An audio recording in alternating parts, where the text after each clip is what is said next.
Every time he talks, he's putting himself into a bigger criminal hole. But that's not his objective. His objective is purely political at this point. Politics don't work in a courtroom, as I think he's finding out in the New York Attorney General's case in New York, a civil case, and that's going to continue in his criminal trials. But his rhetoric is really getting dangerous, more and more dangerous. And we saw what happened on January 6th when he uses inflammatory rhetoric now. And his recent Truth Social post is incredibly scary for anyone that might be trying to work in government. And it is just unquestionable at this point that man cannot see public office again. He is not only unfit, he is destructive to our democracy, and he has to be eliminated. But his rhetoric is really getting dangerous. He has to be eliminated. Are you and your campaign saying that he has lost his sharpness, his mental acuity, and are you saying he'll lose to Joe Biden? Well, I wouldn't be running unless I thought that the Democrats would beat Trump if he were the nominee. I mean, they're going very easy on him right now. I mean, they're not saying much. The minute if he were to be the nominee, I mean, you're going to see scorched earth. You're going to see all this stuff brought up from the past, and the whole election will end up being a referendum on Donald Trump. And Biden will be able to hang out in the basement, and I think he'll be able to get away with it again. Look. When you get to this point, the presidency is not a job for somebody that's pushing 80 years old. I just think that that's something that has been shown with Joe Biden. Father time is undefeated. Donald Trump is not exempt from any of that. I think with somebody like me, you go in, I'm in the prime of my life. I go in day one.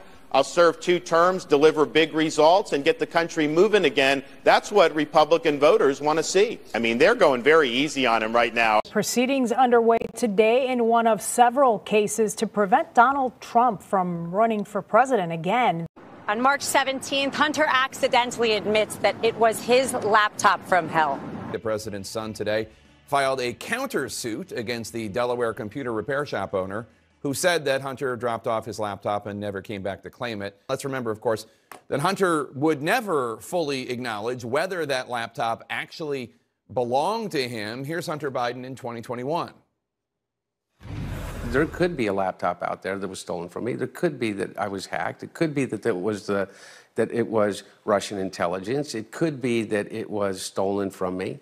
The next day, DA Alvin Bragg indicts President Trump. We have just gotten word former President Donald Trump has been indicted by a grand jury in New York. Trump was under investigation by the DA's office for his alleged hush money payment to adult film star Stormy Daniels during the 2016 campaign.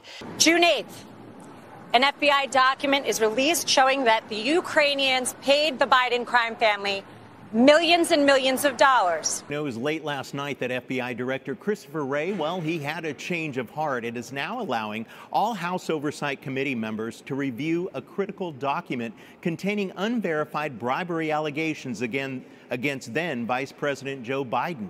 As we've been reporting, committee chair Congressman James Comer had subpoenaed the document and had planned a hearing to hold the FBI director in contempt.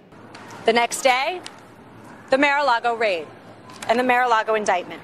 Well, today, the Department of Justice unsealed the historic indictment charging a former president for the first time in history with federal crimes. The 49-page indictment outlines the charges tied to the classified documents recovered from Donald Trump's Mar-a-Lago club in Palm Beach.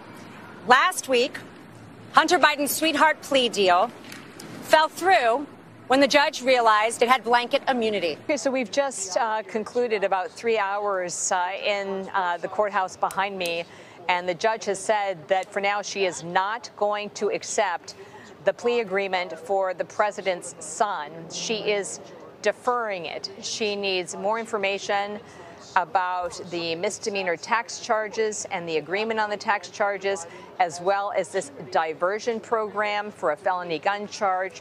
She needs more information before she can decide whether to accept the plea agreement. I want to quote what the judge told the parties. She said, quote, "You are telling me to rubber stamp this agreement. You are telling me this is form over substance. on the diversion agreement for the gun charge. She has significant concerns that elements of that agreement may be, in her words, unconstitutional.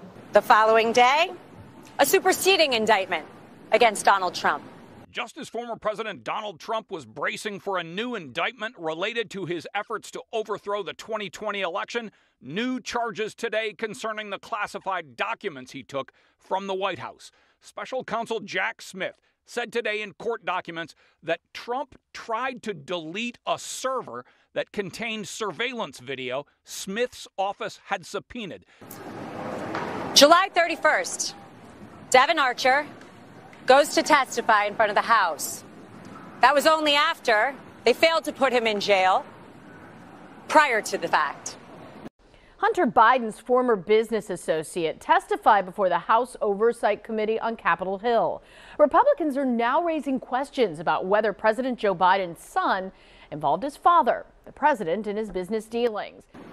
What happens the next day? The January 6th indictment that we're here for today. Donald Trump is now facing his third criminal indictment. A grand jury in Washington, D.C. handed up the 45-page indictment accusing Trump of trying to overthrow the 2020 election results. This is not a coincidence. This is election interference at its finest against the leading candidate right now for president, for either party. I mean, they're going very easy on him right now.